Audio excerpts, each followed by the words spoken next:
Rock ঘরানার শ্রোতাদের জন্য নিজের নতুন 4 গান নিয়ে হাজির হচ্ছেন দেশের জনপ্রিয় রক সঙ্গীত শিল্পী মিজান।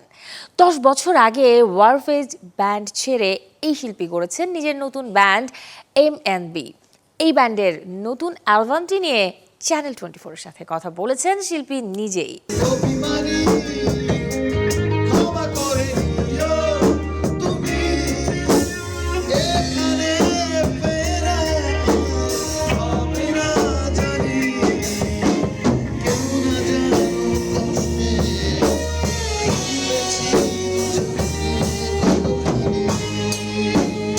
যেহেতু মিউজিকের ক্ষুধা আমাদের মধ্যে আছে সবার মধ্যে, তো আমরা সামনে আগামীতে ইনশাআল্লাহ আরও নতুন নতুন কিছু দিয়ে যাব। যেমন আমরা ডিসাইড করেছি আমরা চারটা গানের একটা অ্যালবাম রিলিজ দিব, এবং সেটা আমরা খুব সময় নিব না, আমরা খুব তাড়াতাড়ি এটা কাজ শেষ করে আমরা প্রোডাকশনে যাব। অলমোস্ট কিন্তু আমাদের দুইটা অলরেডি বলা চলে শেষ। আমাদের আর দুইটা, আমরা আর দুইটা গান আমাদের রেডি হয়ে গেলে অ্যারেঞ্জমেন্টগুলো সব কিছু